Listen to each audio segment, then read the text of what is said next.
I live in Peoria in north central Illinois.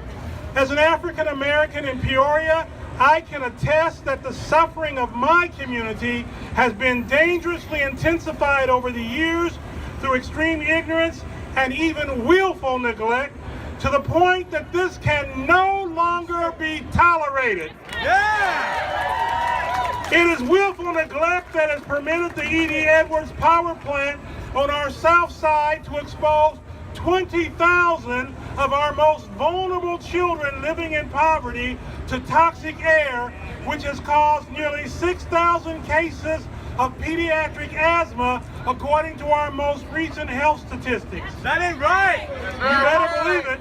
It is willful neglect that further causes thousands more of our children and adults to suffer from chronic bronchitis, aggravated asthma, plus brain damage, heart problems, and even early deaths from the heavy metal toxins like mercury, which are spewed out by this plant, and that ain't right. That ain't right!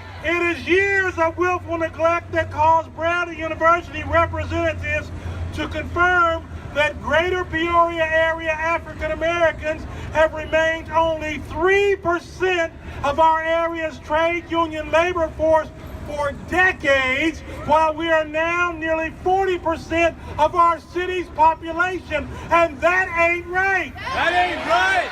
This willful neglect caused the Huffington Post and other major news publications to recently list Peoria as the 6th worst city in the United States for African Americans to live in, and that ain't right.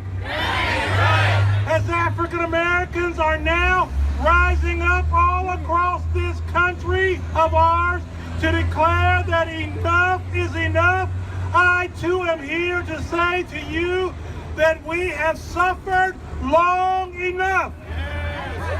The Clean Energy Investment Program must be used as an effective tool to correct this long-standing, painfully unbearable problem. It must do so to provide clean energy for us, while at the same time pushing more of us out of poverty into our nation's middle class. It must do this because, get this, we are not just seeking energy security, we are seeking energy sovereignty. Yeah. We welcome you to the Windy City, where it's not just the wind, the politics in the wind, but it's the actual wind that's killing us. As a community that spent 12 years shutting down a coal power plant whose pollution was killing us, we're here today to demand that the CEIP be more inclusive and be broader, and decouple itself from the false market-based solutions that it claims will help us. Yeah. It's the wind that not only carries the pollution, but it's also the institutionalized racism and the systematic economic market-based problems that brought us the coal power plant and continue to bring us those false solutions. As a community that fights for self-determination, as a community that knows what it doesn't want, we know what we do want. We want our folks in green jobs. We want all our jobs to be green. It should not just be about solar panels, and it should not just be about energy efficiency. From the women who clean these office buildings to the men who do the custodial work, every single job in this city should be a green job. Every